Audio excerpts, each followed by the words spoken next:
दोस्तों पीएम सरकार ने बताया है कि भारत का नागरिकता अब सिर्फ 6 दस्तावेज से ही साबित होगी। केंद्र सरकार ने पूरे भारत में नागरिकता सत्यापन यानी SIR की तैयारी शुरू कर दी है। इस प्रक्रिया से यह पता लगाया जाएगा कि कौन भारत का नागरिक है और कौन दूसरे देश से आकर रह रहा है। जैसे कि दोस्तों आप लोग पता ही है कि बहुत सारे विदेशी लोग भी आकर रहते हैं हमारे देश में, हम खुद उनके देश में जाकर रहते हैं, लेकिन उनके पास जो है खुद का जब उनके पास सर्टिफिकेट रहेगा, खुद के उनके पास जब दस्तावेज रहेंगे तो उससे साबित होता है कि हाँ ये हमारे देश के नागरिक। इसलिए दोस्तों केंद्र सरकार ने बताया है कि सिर्फ 6 दस्तावेज से पता चलेगा कि कौन हमारे देश का नागरिक है। दोस्तों अब ये अपडेट आप लोग के लिए बहुत ज़्यादा महत्वपूर्ण होने वाली है, क्योंकि दोस्तों मैं आपको बताने वाला हूँ आपको कौन कौन से दस्तावेज से पता चलेगा कि आप भारत के नागरिक हैं। दोस्तों आइए हम इस वीडियो को शुरू करते हैं, लेकिन दोस्तों उससे पहले अगर आप चैनल पर नए टाइम विजिट कर रहे हैं तो चैनल को सब्सक्राइब करके बेल आइकन को प्रेस कर दें ताकि हमारे आने वाला वीडियो आपके पास पहुंच। दोस्तों आपको याद होगा कि बिहार में कुछ समय पहले SIR की प्रक्रिया चलाई गई और दोस्तों SIR के विरोधियों ने इसका जोरदार विरोध किया था और अब बिहार को छोड़कर उत्तर प्रदेश में भी यह काम होना शुरू हो चुकी है। दोस्तों हाल ही में चुनाव आयोग ने देश के 12 राज्यों में SIR की प्रक्रिया चालू की, जिसमें उत्तर प्रदेश और कई राज्य। दोस्तों आप गूगल पर जाकर उसका लिस्ट चेक कर सकते हैं, लेकिन दोस्तों इन सब में लागू हो चुकी है। आप जाकर अपने राज्य का लिस्ट चेक कर सकते हैं गूगल पे सर्च करके। दोस्तों इन सभी कामों का उद्देश्य यह है कि नागरिकता का पहले का जो दस्तावेज है उसको अपडेट करना और उसमें सुधार लाना। लेकिन बहुत से लोग यह समझते हैं कि उनके पास आधार कार्ड, पैन कार्ड और राशन कार्ड है तो उनको कोई भी बातों का चिंता करने का कोई जरूरत नहीं है, लेकिन दोस्तों उनके लिए सबसे बड़ी खबर। लेकिन दोस्तों मैं आपके जानकारी के लिए बता दूं कि ऐसा सोचना बिल्कुल गलत है, ऐसा सोच रखना बिल्कुल गलत है। दोस्तों अब इससे कुछ भी नहीं होने वाला। दोस्तों केंद्र सरकार ने साफ बताया है कि इनमें से कोई भी दस्तावेज आपके नागरिकता का पहचान नहीं है, चाहे वो आधार कार्ड हो, पैन कार्ड हो या फिर राशन कार्ड हो। ये सिर्फ पहचान पत्र यानी कि आपकी आइडेंटिटी प्रूफ है। लेकिन बहुत से लोगों का मानना है कि आधार और पैन कार्ड है तो हमारे पास सब कुछ है, हम भारत के सब कुछ कर सकते हैं। लेकिन दोस्तों ऐसा आपका सोचना बिल्कुल गलत है। आधार और पैन कार्ड सिर्फ आपका पहचान पत्र है। दोस्तों 6 दस्तावेज कौन कौन से, आइए दोस्तों हम आगे डिटेल के साथ जानते हैं। तो दोस्तों वीडियो को लाइक करके चैनल को सब्सक्राइब कर लीजिए अगर आप अभी तक आप वीडियो पे बने रहे हैं। तो दोस्तों सबसे पहली और सबसे अहम दस्तावेज है आधार कार्ड। जी हाँ दोस्तों आपने बिल्कुल सही सुना, आधार कार्ड। क्योंकि दोस्तों आधार कार्ड से ही भारत में आप कुछ भी रह के, जैसे कि दोस्तों आपको सरकार से कुछ भी लाभ लेना हो, बैंक अकाउंट ओपन कराना हो, सरकारी से कुछ लेन देन करना हो, बैंक अकाउंट ओपन कराना हो, तो दोस्तों आपको आधार कार्ड को ही सबसे अहम दस्तावेज मानना होगा। तो दोस्तों आपको आधार कार्ड से ही सब कुछ करना होगा, क्योंकि दोस्तों आधार कार्ड भारत का सबसे पहला और सबसे अहम दस्तावेज है। दोस्तों साथ ही सरकार ने यह भी बताया है कि यदि किसी बच्चे का उम्र 1 साल से ज्यादा हो गया तो उसके लिए भी आधार कार्ड बनाना जरूरी है, क्योंकि आधार कार्ड से ही पता चलता है कि आप कौन है। लेकिन ध्यान रखें सिर्फ आधार कार्ड से ये नहीं साबित हो सकता कि आप भारत के नागरिक है, क्योंकि सरकार का कहना है कि कई विदेश के लोग आके इंडिया में भी आधार कार्ड बनवा ले रहे हैं। मतलब यह जरूरी नहीं कि सिर्फ इंडिया में रहने वाले लोगों के पास ही आधार कार्ड है, जो लोग दूसरे देश से आके रह रहे हैं यहाँ पे उन्होंने भी आधार कार्ड बनवा लिया है। इसलिए सरकार ने साफ ऐलान कर दिया कि आधार कार्ड भारत के नागरिकता का पहचान नहीं है, यह सिर्फ आपका पहचान है जिसको आप इस्तेमाल कर सकते हैं। और दूसरा सबसे बड़ा और अहम दस्तावेज है राशन कार्ड। जी हाँ दोस्तों राशन कार्ड से सिर्फ हम गेहूँ, चावल और अन्य खाद्य पदार्थ नहीं लेते। राशन कार्ड हमारा देश के नागरिक का सबसे बड़ा पहचान है,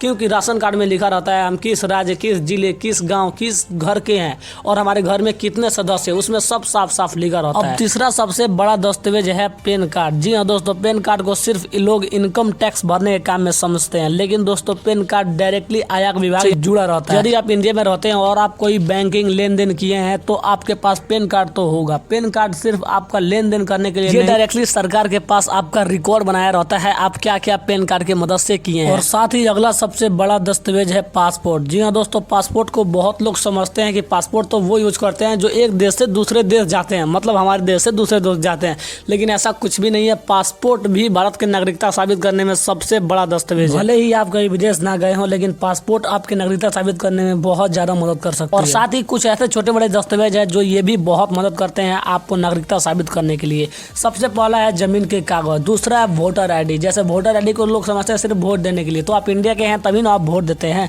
तो वोटर ID, जमीन के कागज, पेंशन, सरकारी अगर आपके पास कोई नौकरी है वो, यदि आपके घर में कोई पुराना दस्तावेज है जैसे कि 1987, 1947 का, तो वो भी आप ले सकते हैं। छोटे बड़े दस्तावेज है जो आपको भारत की नागरिकता साबित करने में बहुत मदद करते हैं। और साथ ही कुछ ऐसे दस्तावेज है जिनके होने से ही आपको पता चलता है, सटीक पता चलता है, मतलब आप हैं ही भारत के नागरिक। तो वो है सबसे पहला जन्म प्रमाण पत्र। जी हाँ दोस्तों जन्म प्रमाण पत्र को लोग समझते हैं कि ये तो सिर्फ जन्म प्रमाण पत्र यानी आधार कार्ड में कुछ सुधारने या फिर जन्म प्रमाण पत्र ऐसे ही बनवा लेते हैं, लेकिन जन्म प्रमाण पत्र यदि आपके पास नहीं है तो आने वाले समय में भारत के हर नागरिक को ये बनवाना पड़ेगा, क्योंकि सरकार ने साफ ऐलान किया है जन्म प्रमाण पत्र सबसे आगे है, सबसे आगे ये होना ही चाहिए आपके पास भारत के नागरिक साबित करने में। तो दोस्तों बस इतना ही दस्तावेज आपके पास होना चाहिए।